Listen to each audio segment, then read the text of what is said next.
Hello दोस्तों, आप सभी का फिर से स्वागत है हमारे स्टडी पॉइंट चैनल पर। तो कैसे हो? आई होप कि आप सभी अच्छे होंगे और आपकी तैयारी बहुत ही अच्छी तरीके से चल रही होगी। तो आज की जो अपनी क्लास है उसका टॉपिक है माइटोकॉन्ड्रिया। आज हम पढ़ने वाले हैं माइटोकॉन्ड्रिया की। इसके अंदर हम पढ़ेंगे कि इसकी माइटोकॉन्ड्रिया की खोज किसने की, नाम किसने दिया, और इसकी कोशिकाओं में उपस्थिति, इसकी संरचना, इसके कार्य आदि के बारे में हम जानेंगे। तो सबसे पहले मैं बात करूँ इसकी माइटोकॉन्ड्रिया की खोज की।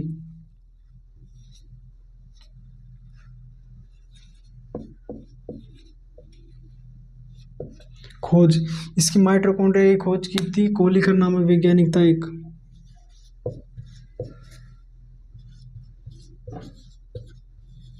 कोहलिकर नामक वैज्ञानिक ने 1880 में माइटोकॉन्ड्रिया की खोज की थी।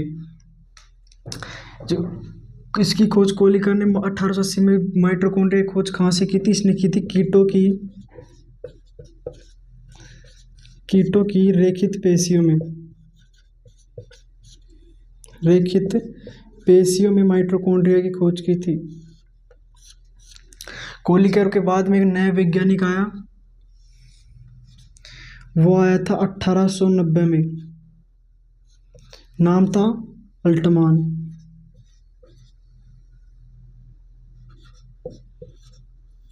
इन भाई साहब ने क्या कहा? इन्होंने बताया कि माइटोकॉन्ड्रिया जो कोशिकाओं में उपस्थित होते हैं, इनकी कोशिकाओं में उपस्थिति के बारे में बताया।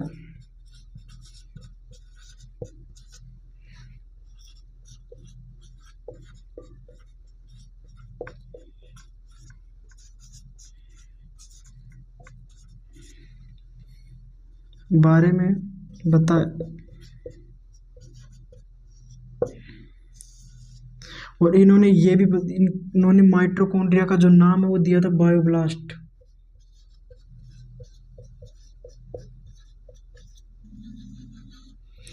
बायोब्लास्ट।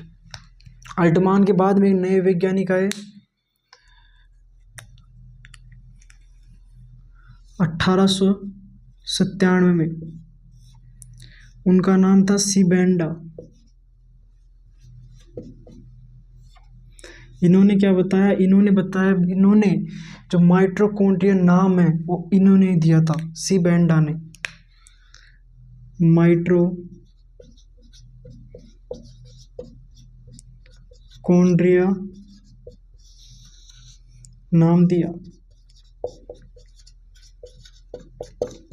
तो आपसे वो पूछे कि माइटोकॉन्ड्रिया की खोज किसने की थी, तो माइटोकॉन्ड्रिया की खोज की थी कोहलिकर ने।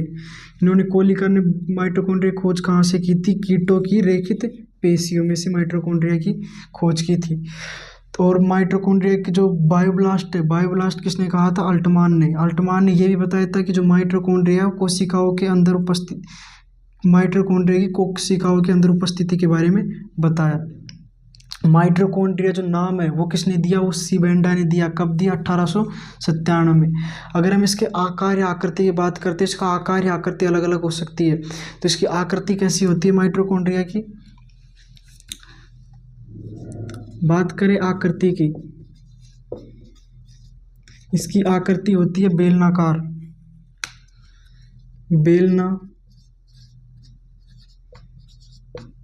बेलनाकार, यानी बेलन के आकार की या डिस्क के आकार की। राइट। तो अब इस माइटोकॉन्ड्रिया की जो संरचना है उसकी संरचना कैसे होती है, इसकी संरचना के बारे में जानते हैं। तो देखो संरचना इसकी,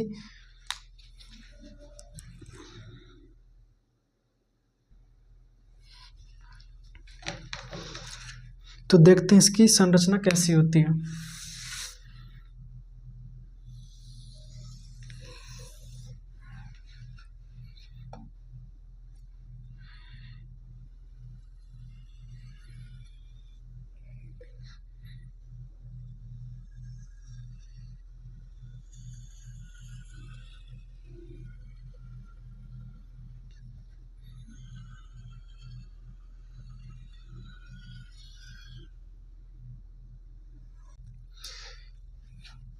ये उसकी संरचना।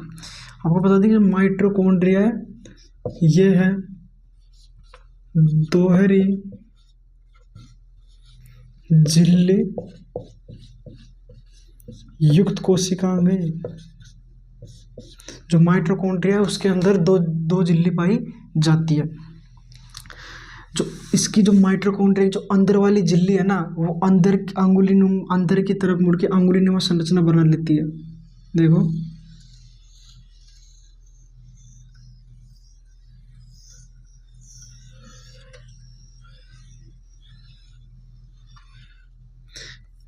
जो बाहर वाली झिल्ली है उसको बोलते हैं बाह्य झिल्ली। बाह्य झिल्ली। जो अंदर वाली झिल्ली होती है इसको बोलते हैं आंतरिक झिल्ली। आंतरिक झिल्ली। जो इन दोनों झिल्लियों के बीच में जो स्थान पाया जाता है, ये इन दोनों झिल्लियों के बीच जो स्थान पाया जाता है ये इसे कहते हैं पेरीमाइटोकॉन्ड्रियल अवकाश। पेरीमाइटोकॉन्ड्रियल अवकाश।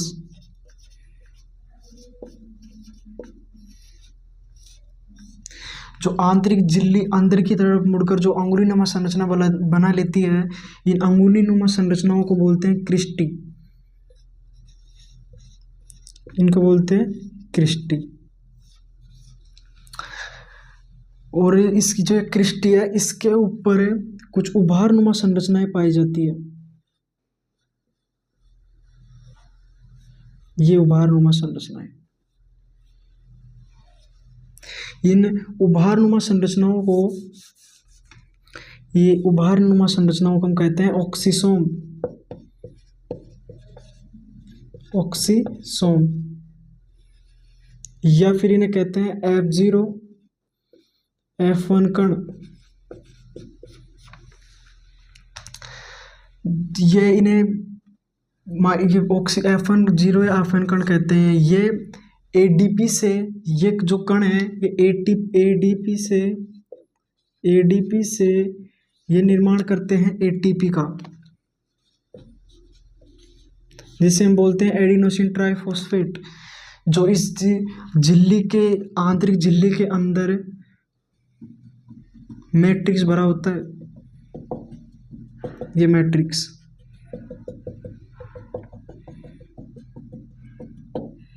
इस मैट्रिक्स के अंदर हमारा डीएनए पाया जाता है, राइबोसोम पाए जाते हैं। इसके अंदर पाया जाता है डीएनए।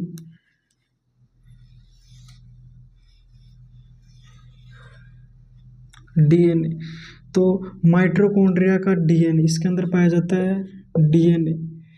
डीएनए की क्या क्या खास बात है? इसका जो डीएनए होता है वो होता है वर्ताकार होता है, जीसी धनी। ये आपको बताएंगे जब ये डीएनए चैप्टर पढ़ेंगे, जब भी बता देंगे आपका। फिलहाल इतना ध्यान रखो कि जीसी धनी होता है और होता है ये द्विरज्जुकी।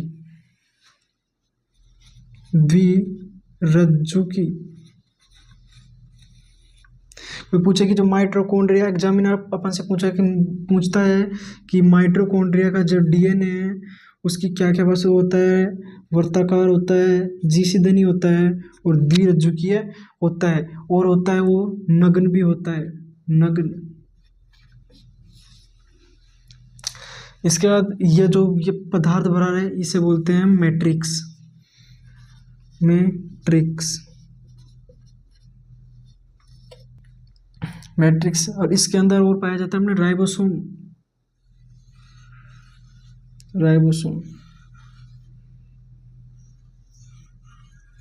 राइबोसोम पाया जाता है। जो आंतरिक झिल्ली पर जो ये उभारनुमा संरचनाएं पाई जाती है जिन्हें हम ऑक्सीसोम बोलते हैं। ऑक्सीसोम की अपन से संख्या भी पूछ सकते हैं, इनकी संख्या कितनी होती है? तो इनकी संख्या 10,000 से 10 लाख तक होती है। किसी का 10,000 से 10 लाख। अगर इसके हम आकार की बात करें, आकार में को पहले ये बाद में देखते हैं। पहले इसके अंदर माइटोकॉन्ड्रिया की जो संरचना है उसकी पहले इसकी बात कर लेते हैं। ये उभारनुमा संरचना है, ऑक्सीसोम है, इसको मैं नेक्स्ट पेज में बता दूंगा आपको। देखो, जो माइटोकॉन्ड्रिया की जो बाह्य झिल्ली है उसकी मोटाई होती है 60 एंगस्ट्रॉम, और जो आंतरिक झिल्ली होती है उसकी मोटाई होती है 64 एंगस्ट्रॉम। आकार ही पूछ लेता है अपन से कई बार।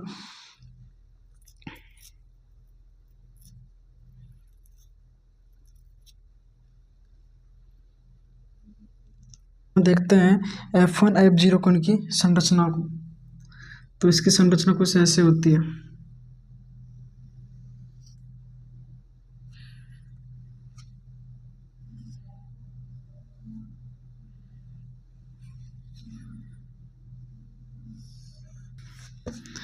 तो इसका बीच का हिस्सा होता है, इसे बोलते हैं व्रंत। नीचे का हिस्सा होते हैं उसे बोलते हैं आधार। जो ऊपर का हिस्सा होता है उसे बोलते हैं शीर्ष।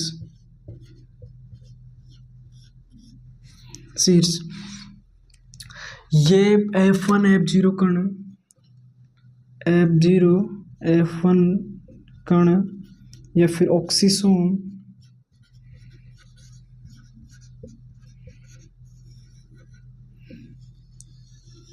ये जो है, जो ADP है, ADP से ये निर्माण करते हैं ATP का,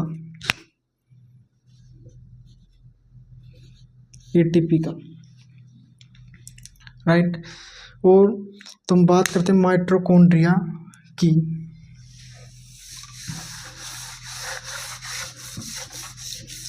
अब हम बात करते हैं माइटोकॉन्ड्रिया के अंदर क्या मोस्ट इम्पोर्टेंट फैक्ट जो एग्जाम में पूछे जाते हैं।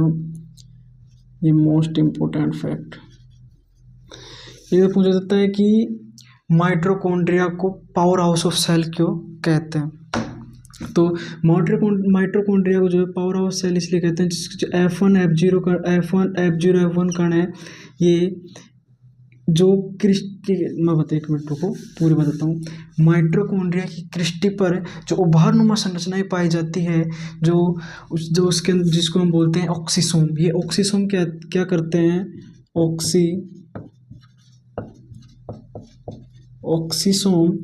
ऑक्सीसोम क्या करते हैं, ये एडीपी से एटीपी का निर्माण करते हैं, जिसको हम बोलते हैं एडिनोसिन ट्राइफॉस्फेट। इसीलिए माइटोकॉन्ड्रिया को पावर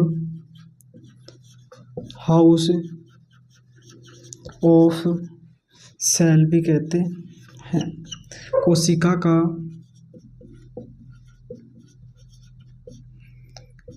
का शक्तिगृह। जो ऑक्सीसोम में जो एटीपी से एडीपी का निर्माण करते हैं, इसीलिए माइटोकॉन्ड्रिया को पावर हाउस ऑफ सेल भी कहते हैं, कोशिका का शक्तिगृह। अपन से ऐसी एक लाइन में पूछ सकता है कि ये कोशिका का शक्तिगृह किसे कहते हैं, तो हम बताएंगे कि कोशिका का शक्तिगृह कहते हैं माइटोकॉन्ड्रिया को। एक मोस्ट इंपॉर्टेंट फैक्टर देखिए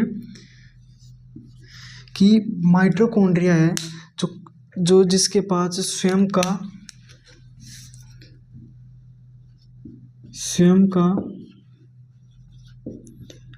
DNA व राइबोसोम पाया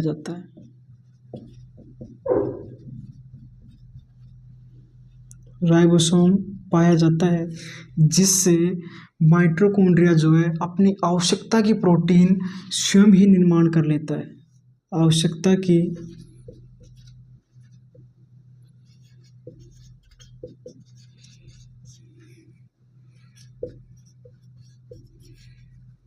प्रोटीन का निर्माण स्वयं ही कर लेता है। इस कारण माइटोकॉन्ड्रिया को जो ये जिसके पास क्या पाया जाता है, अपना स्वयं का डीएनए और राइबोसोम पाया जाता है। तो माइटोकॉन्ड्रिया जो है ये अपनी आवश्यकता की प्रोटीन आवश्यकता, जिसको जितनी माइटोकॉन्ड्रिया को जितनी आवश्यकता होती है वो अपनी प्रोटीन का निर्माण कर लेता है। तो इसीलिए माइटोकॉन्ड्रिया को क्या कहते हैं, अर्धस्वायत्त कोशिकांग,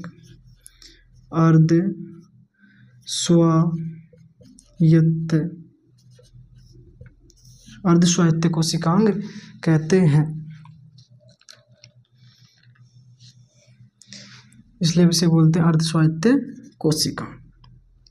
ये मोस्ट याद रखना।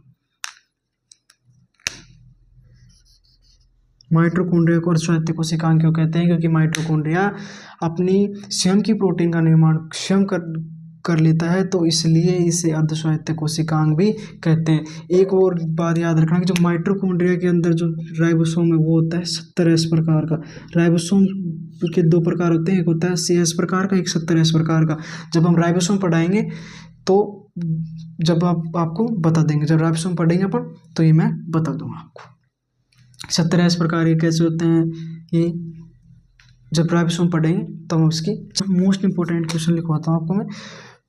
इसको मैं रफ करता हूँ।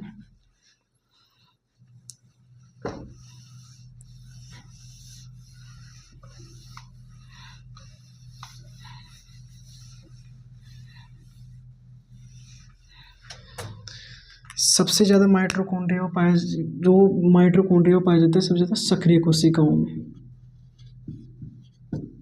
सक्रिय कोशिकाओं में ज़्यादा पाए जाते हैं। निष्क्रिय जो कोशिका है,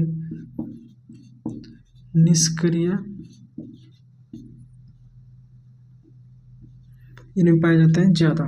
निष्क्रिय जो कोशिकाएं हैं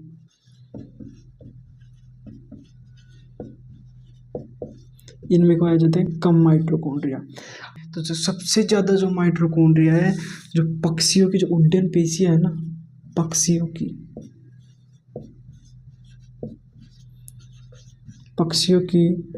उड्डयन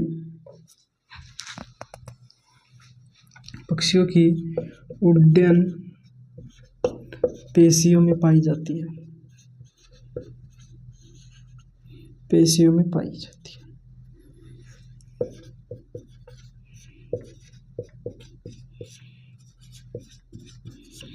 राइट। जो सबसे कम जो माइटोकॉन्ड्रिया पाए जाते हैं क्लोरेला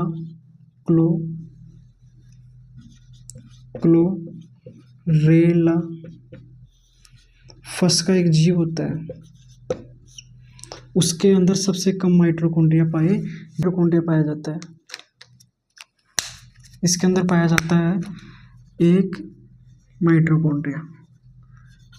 ही माइटोकॉन्ड्रिया पाया जाता है। इसके अंदर एक माइटोकॉन्ड्रिया पाया जाता है।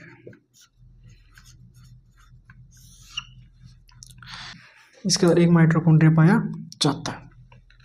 तो अपने सेशन की यही ख़त्म करते हैं और मिलते हैं नेक्स्ट सेशन में।